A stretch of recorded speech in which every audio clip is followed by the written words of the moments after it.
بسم اللہ الرحمن الرحیم۔ کسی زمانے کی بات ہے، ایک یہودی عالم کا کسی مسلمان بستی سے گزر ہوا۔ اس یہودی عالم کو ذہن میں خیال آیا، کیوں نہ اس سادہ سے لوگ جو مسلمان اس بستی میں رہتے ہیں ان کی دل میں، ان کے اسلام میں شکوک پیدا کروں۔ اسی غلط ارادے سے یہ بستی کی طرف چل پڑا۔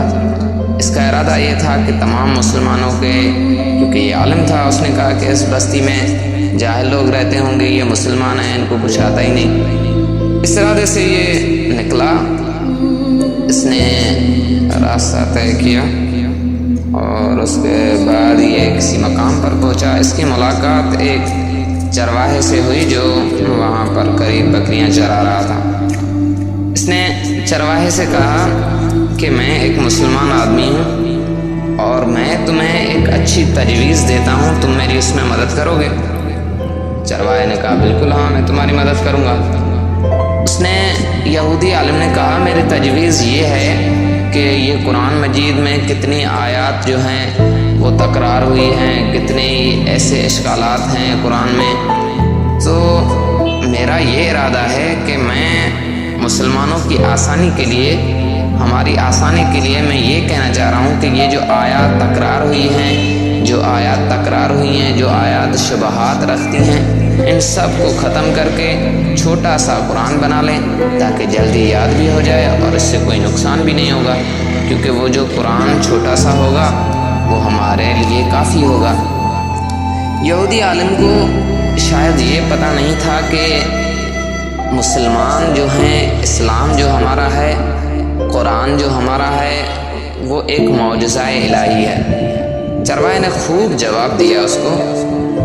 چرواہے نے کہا بات تو آپ ٹھیک کہہ رہے ہیں، میں آپ سے ایک بات کہتا ہوں کہ آپ کے بدن پر بھی کچھ ایسے اعضاء ہیں جو تکرار ہوئے ہیں، ان کو ہم ختم کر دیتے ہیں، کوئی مسئلہ بھی نہیں ہوگا، کوئی نقصان بھی نہیں ہوگا اور آپ کے لیے بھی اچھا ہوگا اور آپ کا بدن بھی ہلکا ہو جائے گا۔ مثال کے طور پر آپ کے پاس 2 کان ہیں، ایک کان کو ختم کر دیتے ہیں، ایک سے آپ سن سکتے ہیں۔ 2 آنکھیں ہیں، ایک آنکھ کو ہم نکال دیتے ہیں۔ 2 ہاتھ ہیں، 2 ہاتھوں میں سے ایک ہاتھ کو نکال دیتے ہیں۔ 2 پاؤں ہیں، ایک پاؤں کو نکال دیتے ہیں۔ اس سے آپ کی صحت بھی اچھی ہو جائے گی اور آپ کا جو بدن کا وزن ہے وہ بھی ہلکا ہو جائے گا، کیونکہ آپ ایک آنکھ سے، ایک کان سے، ایک ہاتھ سے کام انجام دے سکتے ہیں۔ جب یہودی نے چرواہے کی یہ باتیں سنی تو یہودی کو پکا یقین ہو گیا کہ اب یہاں پر میرا گزارا نہیں۔ اس نے سامان لیا اور چل پڑا۔ تو آپ خود سوچیں، ہمارا اسلام اتنا پاورفل ہے، ایک چرواہے کا اسلام، ایک چرواہے کا ایمان اتنا مضبوط ہے، تو ہمارے جو عالم ہیں جنہوں نے علم حاصل کیا وہ کن مقامات پر ہوں گے؟ تو ہمیں چاہیے کہ ہمیشہ ہمارے اسلام میں، ہمارے دین میں ہم مکمل طور پر نالج رکھیں، اسے مکمل طور پر سمجھ سکیں، تاکہ کل کوئی جاہل آدمی، کوئی دوسرے مذہب کا آدمی ہمیں ہمارے دین میں شکوک نہ پیدا کر سکے۔ السلام۔